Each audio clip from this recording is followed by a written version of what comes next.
I am hath sent me reveals my consciousness to be the Lord, which sends me into the world in the image and likeness of that which I am conscious of being, to live in a world composed of all that I am conscious of.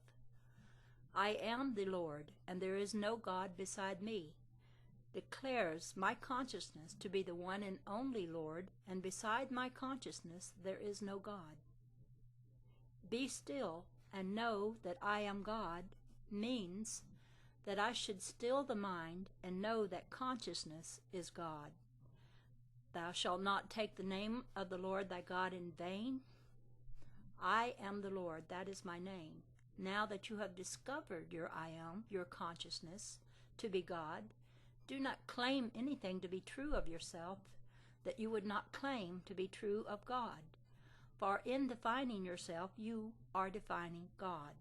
That which you are conscious of being is that which you have named God. God and man are one. You and your Father are one. Your unconditioned consciousness are I am, and that which you are conscious of being are one.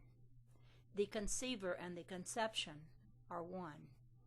If your conception of yourself is less than that which you claim as true of God, you have robbed God the Father, because you, the Son or conception, bear witness of the Father or conceiver. Do not take the magical name of God, I am, in vain, for you will not be held guiltless. You must express all that you claim yourself to be. Name God by consciously defining yourself as your highest ideal. The name of God. It cannot be stated too often that consciousness is the one and only reality, for this is the truth that sets men free. This is the foundation upon which the whole structure of biblical literature rests. The stories of the Bible are all mystical revelations, written in an Eastern symbolism, which reveals to the intuitive the secret of creation and the formula of escape. The Bible is man's attempt to express in words the cause and manner of creation.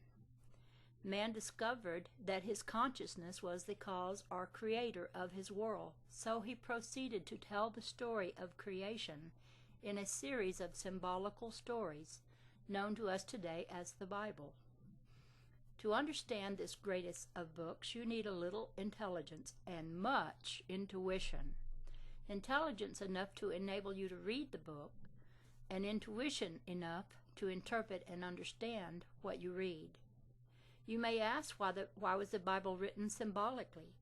Why was it not written in a clear, simple style so that all who read it might understand it? To these questions, I reply that all men speak symbolically to that part of the world which differs from their own.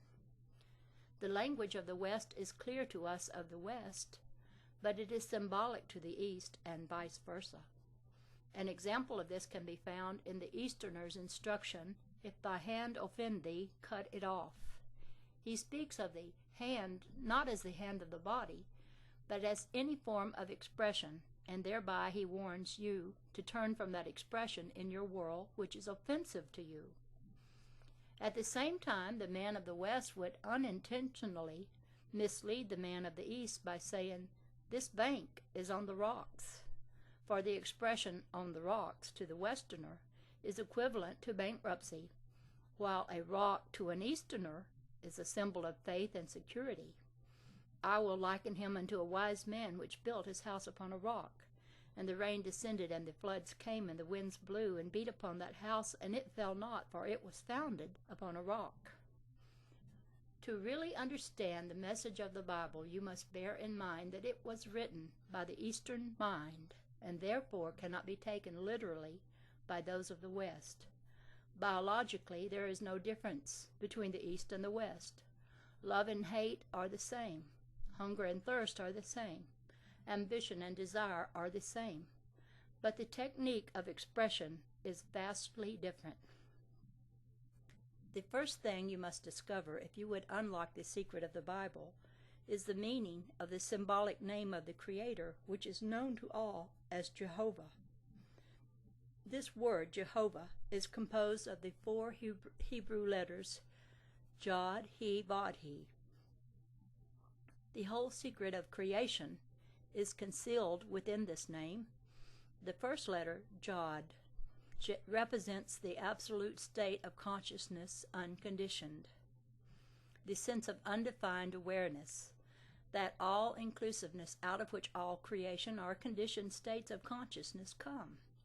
In the terminology of today, Jod is I am, or unconditioned consciousness. The second letter, He, He, represents the only begotten Son, a desire and imaginary state.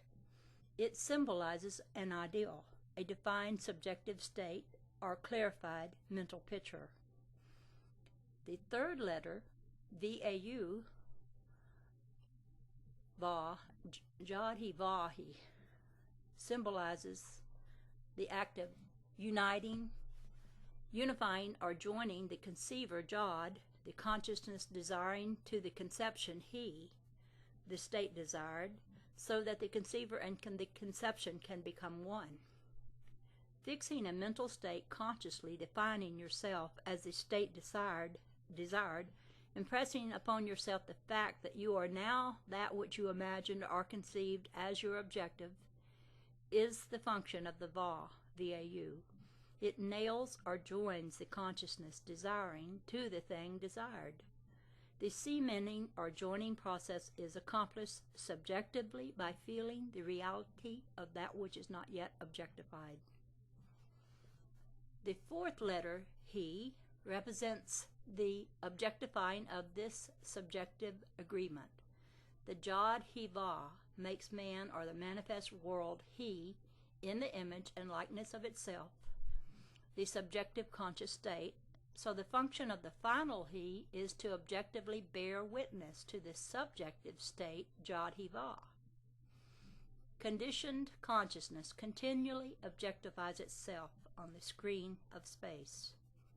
The world is the image and likeness of the subjective conscious state which created it. The visible world of itself can do nothing. It only bears record of its creator, the subjective state.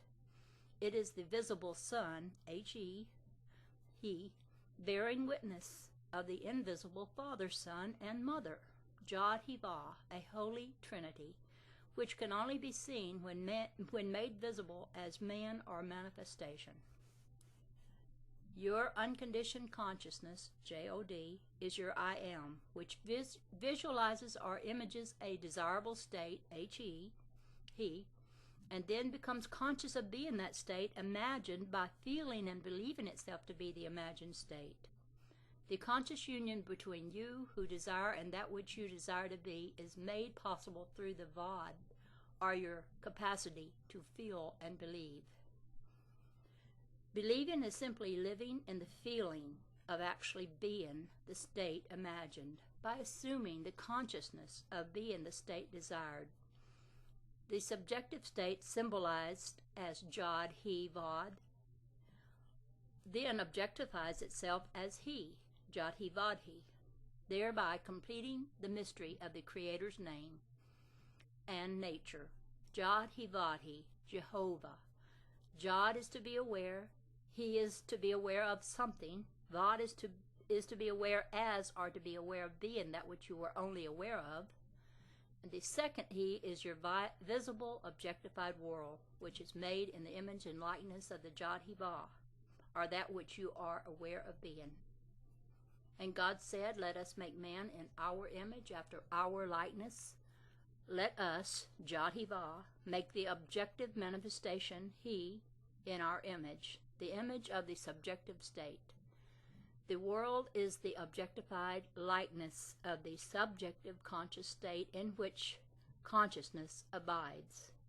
This understanding that consciousness is the one and only reality is the foundation of the Bible.